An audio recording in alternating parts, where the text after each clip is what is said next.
There's going to be a ton of people listening to this now that are in that situation. They're on their way to a job this morning, that they don't particularly like. But they're going to say, oh, well, James, I've got a mortgage to pay and I've got a couple of kids. And, you'll get this a lot of time because I get it every day. Got a couple of kids, and it's easy for you guys to say because you're single and you've got all this money now. But I can't just leave this call center, James. I've got Timmy that needs to go to school, and I need to buy his books for his book bag. And what do you say to those people that are feeling like they've kind of built a wall too big to climb over? It's a very difficult one. And again, I can never say, or just do this.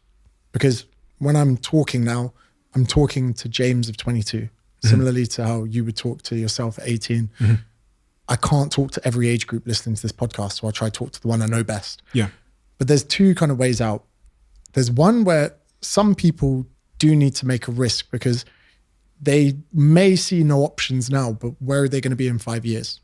A lot of the time, things get worse with time, not better in these situations. Unfulfillment, passionless existence, all of these things get worse. If your relationship is on the rocks, you don't just give it 4 years.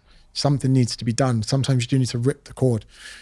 But to people who are genuinely past it, because people did read my second book and go, well, I just can't do this.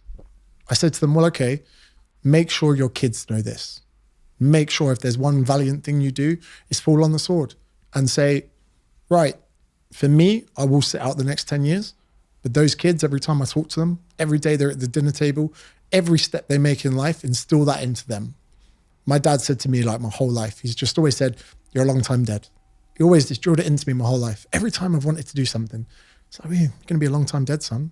And it helps me understand there is no time to dwell, to wait, to see things out. And I think that, again, that's one of the things that people don't think about enough. We're all slowly dying. It's such a weird thing to think about. People go, I just give it a few more years. We don't have that. Time isn't on our side. Our existence as a human being is, if the universe could talk, it would laugh at the amount of time we have to live.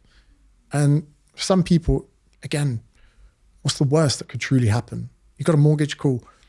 Have you got enough to survive 2 months? 2 months. And if you can't give everything to something for 2 months, maybe don't do it at all. Personal trainers as well, they say this all the time at my business talks. Oh, they're doing minimum wage hours for £6-7 an hour, wiping down machines between trying to run a legitimate business, and they're afraid to go alone. I go, if I gave you £7 for that hour and put you on a gym floor, and gun to the head mentality, you need to make a business or you're going to wipe down machines for your whole life, of course they're going to do it. The intensity, the audacity, everything they could give to people is going to be incredible.